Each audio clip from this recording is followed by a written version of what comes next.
Cela m'est arrivé en l'an 2012. La poussière dansait dans les rayons de soleil qui traversaient les vitres poussiéreuses du grenier.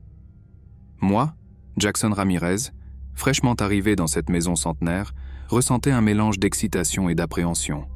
La construction dégageait de l'histoire, chaque coin chuchotait des secrets des générations passées. Mais c'était un objet en particulier qui captivait mon attention. Un miroir imposant, encadré de bois sombre travaillé en arabesque. Sa surface argentée était trouble par le temps, comme si elle gardait des souvenirs dans chaque particule de poussière. Je m'approchai, ressentant un étrange magnétisme. En regardant mon reflet, un frisson parcourut mon échine. Ce n'était pas exactement moi qui étais là. L'image était déformée, plus pâle, avec un sourire inquiétant aux lèvres que je ne reconnaissais pas. Je clignai des yeux, pensant que c'était un jeu de lumière, mais la figure resta, ses yeux sombres fixés sur les miens.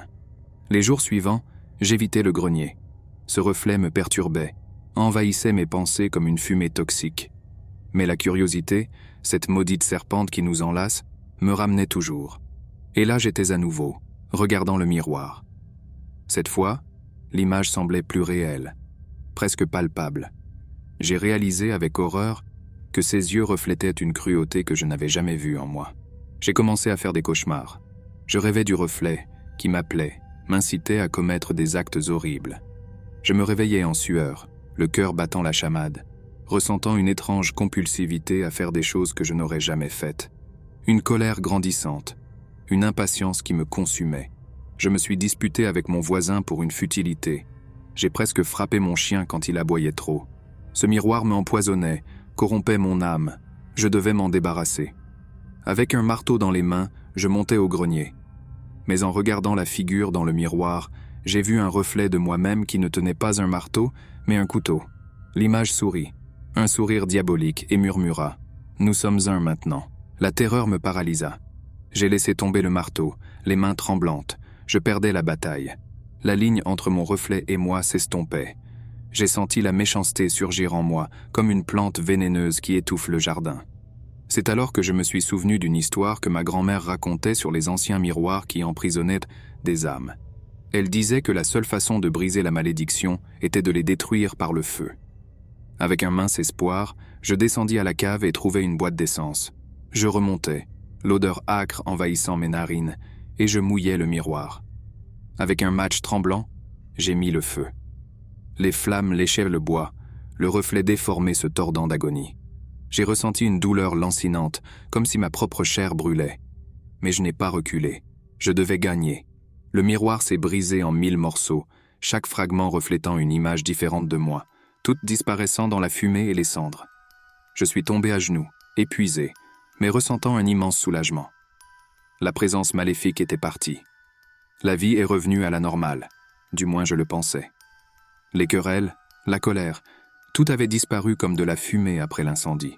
J'ai reconstruit le grenier, en faisant un bureau, essayant d'effacer de ma mémoire la terreur que j'avais vécue. Mais la vérité est que l'histoire n'était pas terminée. Elle attendait juste, tapie dans l'ombre, le moment propice pour attaquer. Cela a commencé subtilement. Une forme dans le coin de l'œil, un murmure inaudible dans le vent. J'ai essayé d'ignorer, attribuant cela à mon esprit encore ébranlé par le traumatisme. Mais les signes se sont intensifiés. Les objets bougeaient, les portes grinçaient au milieu de la nuit, et parfois, je jurais entendre un rire étouffé venant du grenier. Et puis, les miroirs. Tous les miroirs de la maison ont commencé à me montrer la même image déformée, ce sourire malveillant que je connaissais si bien. Peu importe s'ils étaient des miroirs de poche, de la salle de bain ou les petits de ma voiture. Tous reflétaient la même entité maléfique que je croyais avoir détruite. La peur me consumait. Je dormais à peine, hanté par des cauchemars vifs. Je me sentais observé, poursuivi par une présence invisible. Je savais qu'il était de retour, le reflet, plus fort et plus vindicatif. Une nuit, je me suis réveillé avec un froid intense. La maison était silencieuse, sauf pour un son rythmique venant du grenier. C'était un son de grattage, comme des ongles raclant le bois. Je savais que je ne devais pas, mais la curiosité morbide m'a poussé hors du lit. J'ai monté les escaliers, chaque pas résonnant dans l'obscurité.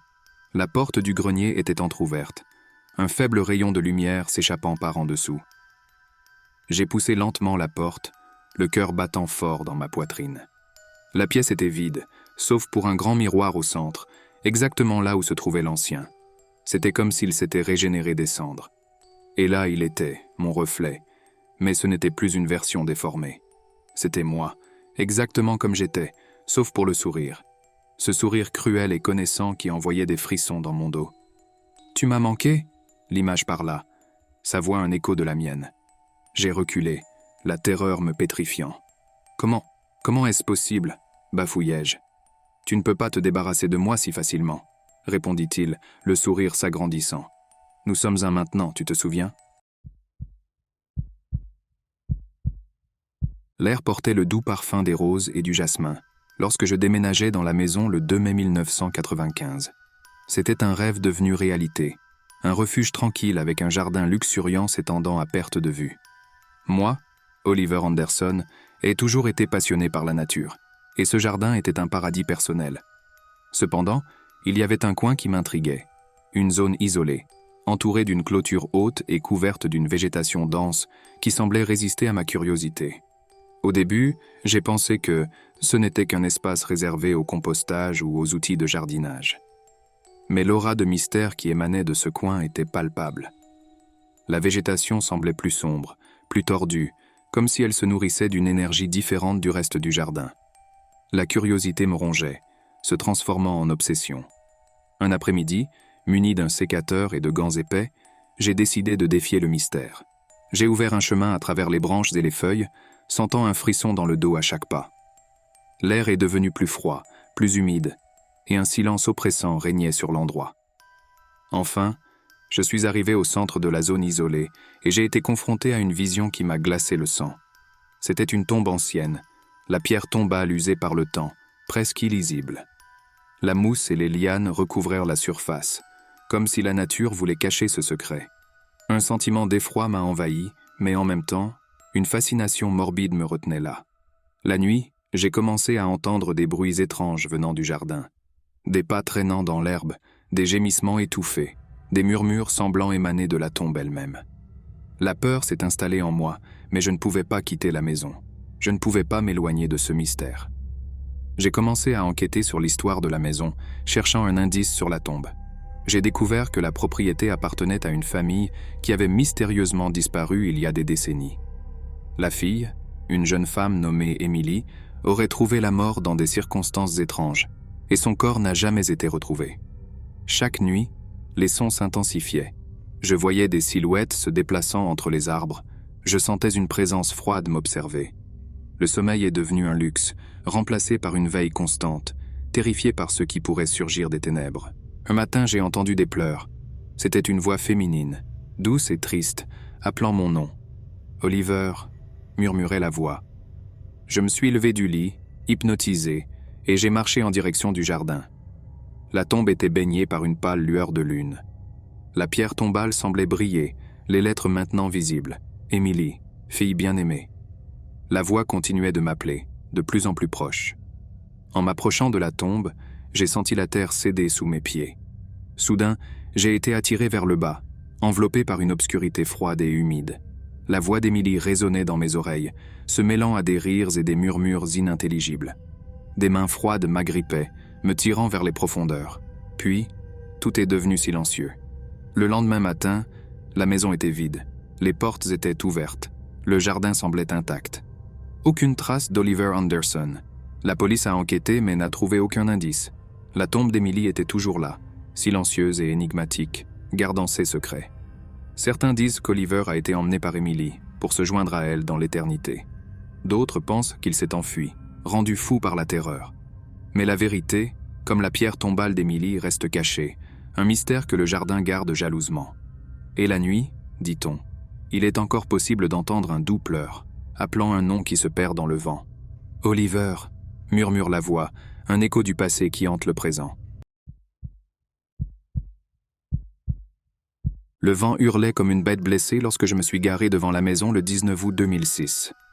La structure victorienne imposante, avec sa peinture écaillée et ses fenêtres sombres, semblait me regarder avec méfiance.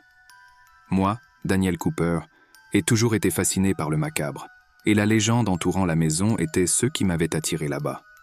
On raconte qu'il y a des décennies, un garçon a mystérieusement disparu de la propriété et son fantôme hantait encore les pièces vides.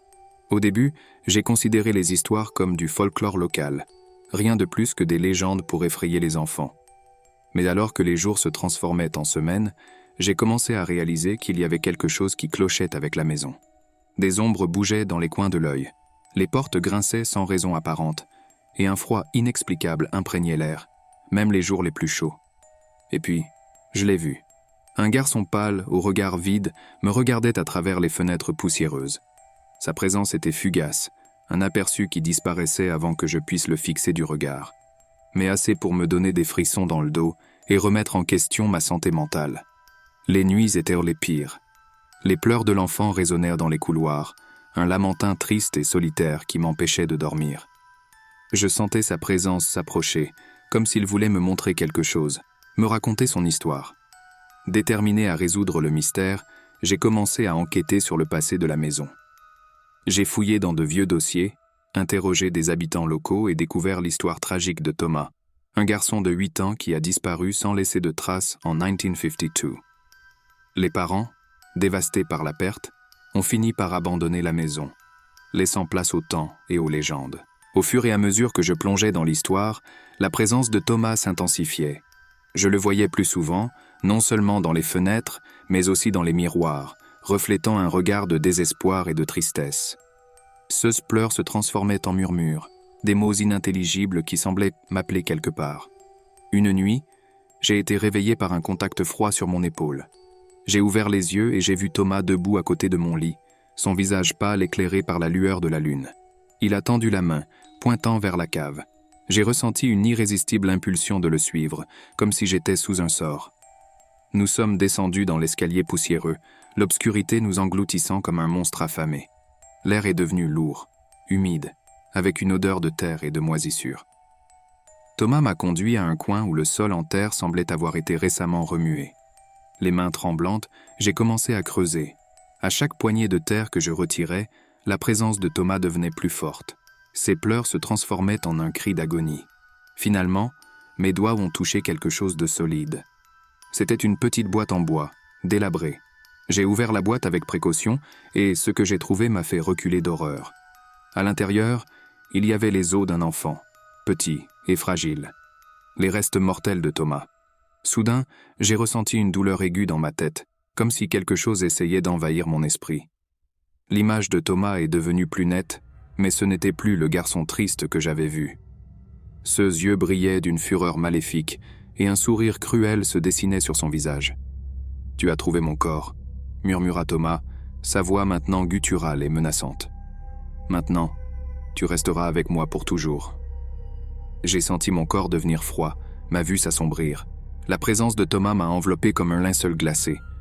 J'ai réalisé, trop tard, qu'en déterrant son secret, j'avais libéré quelque chose de bien plus sinistre qu'un simple fantôme solitaire. J'avais réveillé une entité maléfique qui réclamait maintenant mon âme en paiement. Mes yeux se sont fermés, et la dernière chose que j'ai vue était le sourire macabre de Thomas, brillant dans l'obscurité. La maison est restée vide, une fois de plus un monument au mystère et à la tragédie. Et la légende de Thomas, le garçon perdu, a gagné un nouveau chapitre. Un conte de terreur sur la curiosité qui peut mener à la perdition.